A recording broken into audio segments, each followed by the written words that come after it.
Ave Maria, frères et sœurs, heureux de vous retrouver, toujours fidèles et nombreux à nos méditations quotidiennes. La vie eucharistique, à l'exemple des saints, nous continuons notre cheminement. Aujourd'hui, nous voulons parler de la communion avec la Vierge Marie. Votre serviteur, le Père Jean-Raphaël Marie Tonundi, pour faire ce cheminement avec vous. Alors, prenez du plaisir à suivre chaque jour nos méditations. Laissez aussi vos commentaires. Écrivez-nous également par WhatsApp, plus 229 67 20 14 14, si vous avez des questions à poser. Pour ceux qui nous suivent à travers les réseaux sociaux, laissez toujours vos commentaires.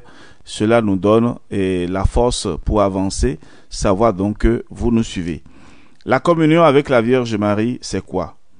Quelle consolation pour Jésus d'être reçu dans une âme purifiée de son divin sang. Et quelle joie pour lui s'il s'agit d'une âme vierge, parce que l'Eucharistie vient du ciel de la virginité et ne trouve son ciel que dans la virginité, dit saint Albert le Grand. Seul un cœur vierge peut dire, comme l'épouse du cantique à chaque communion, « Mon bien-aimé est à moi, et moi je suis à lui. Il paît son troupeau parmi les lys. » Cantique 2:16. Une manière délicate de se préparer à la communion est l'invocation à la Vierge Immaculée en nous confiant à elle pour qu'elle nous fasse accueillir Jésus avec son humilité, sa pureté et son amour, et bien plus encore, qu'elle vienne elle-même l'accueillir en nous. Cette pieuse pratique est recommandée par de nombreux saints, spécialement Saint Louis-Marie Grillon de Montfort, Saint Pierre-Julien Aymar, Saint Alphonse-Marie de Ligorie, Saint Maximilien-Marie Kolbe. La meilleure préparation à la communion est celle qui se fait avec Marie, écrivait Saint Pierre-Julien Aymar. Une description délicieuse nous est faite par la petite Thérèse quand elle se représente son âme comme une petite fille de 3 ou 4 ans, cheveux et vêtements en désordre, honteuse de se présenter à l'autel pour recevoir Jésus. Mais elle fait appel à Marie et aussitôt, écrit-elle, la Vierge Marie s'affaire autour de moi. Elle m'enlève rapidement mon tablier sale et rassemble mes cheveux avec un beau ruban ou une simple fleur. Cela signifie pour me rendre gracieuse et me permettre de m'asseoir sans honte au banquet des anges. Frères et sœurs bien-aimés, à nous d'en faire l'expérience. Nous ne serons pas déçus. Nous pourrons nous exclamer, comme Sainte Germaine en extase, comme elle est belle, la communion faite avec notre maman du ciel. Comme elle est belle, la communion faite avec notre maman du ciel. Et vous avez donc compris.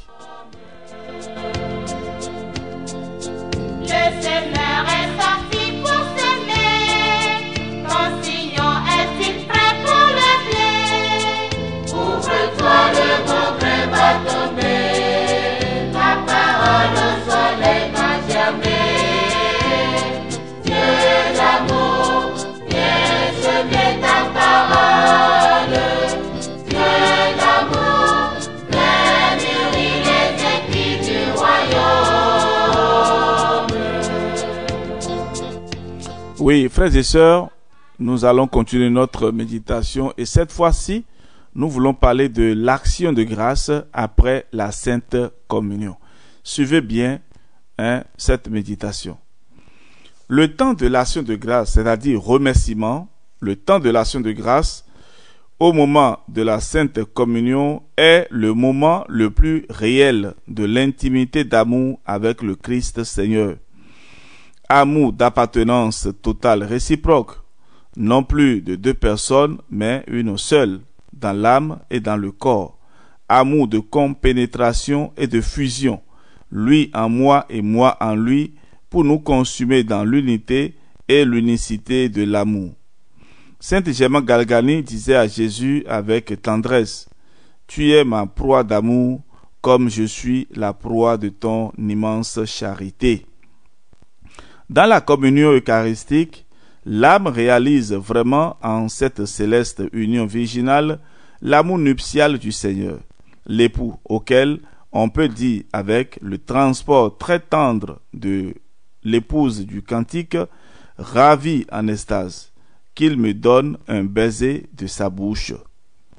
L'action de grâce, frères et sœurs, l'action de grâce de la Sainte Communion est une petite expérience de l'amour du paradis sur cette terre. Au paradis, comment aimerions-nous Jésus sinon en étant éternellement un avec lui? Cher et doux Seigneur Jésus, que ne devons-nous pas te remercier pour chaque communion que tu nous accordes? Sainte Germaine n'avait-elle pas raison de dire qu'au paradis, elle t'aurait remercié de l'Eucharistie plus que de toute autre chose? Quel miracle d'amour que celui d'être totalement fondu en toi, Seigneur Jésus. Oui, frères et sœurs, Saint Cyril d'Alexandrie, père de l'Église, se sert de 3 images pour illustrer cette fusion d'amour avec Jésus dans la communion: l'eau, le levain et la cire. Oui, il disait ceci: celui qui reçoit la Sainte Communion est sanctifié. Il est divinisé dans son corps et dans son âme, comme l'eau qui, mise sur le feu, devient bouillante.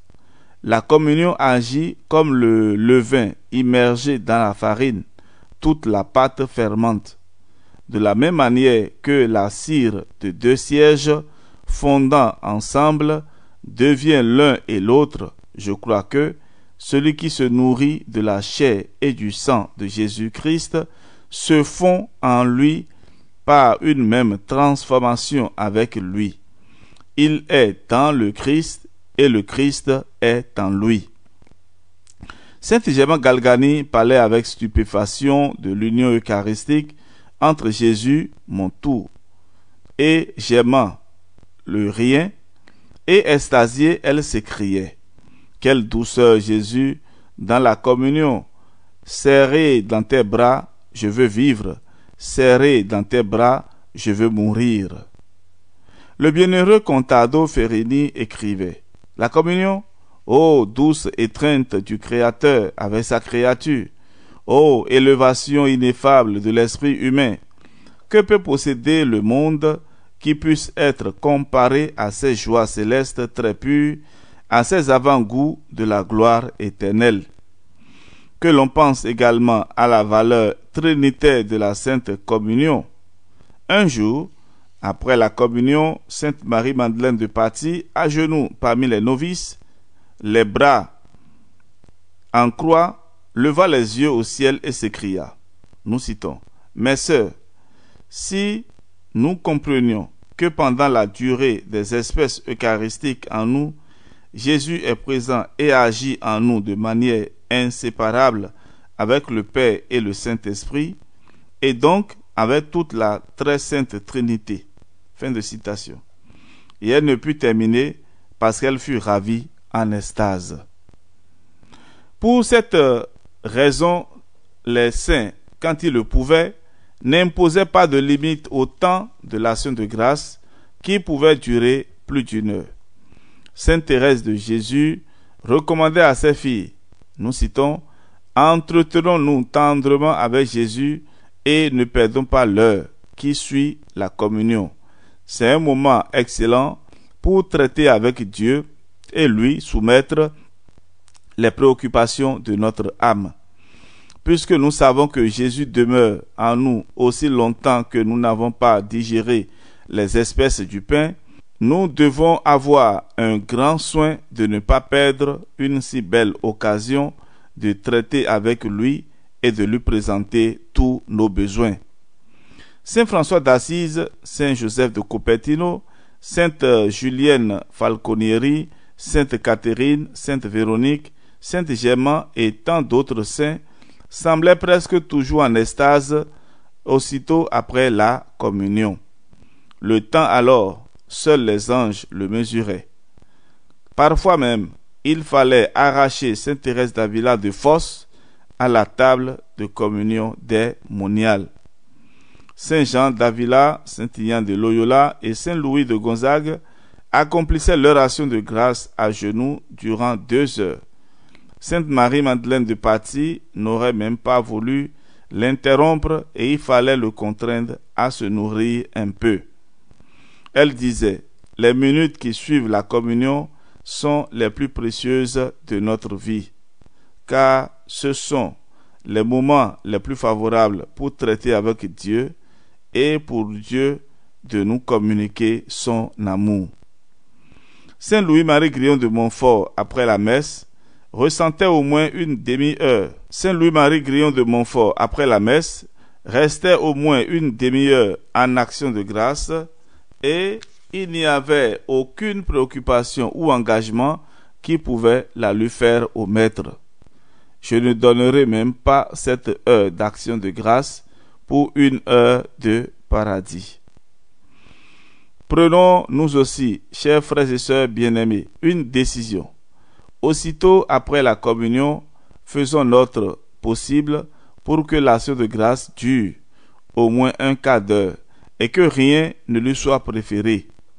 Ces minutes au cours desquelles Jésus est physiquement présent dans son corps et dans son âme sont des minutes célestes que nous ne devons absolument pas négliger.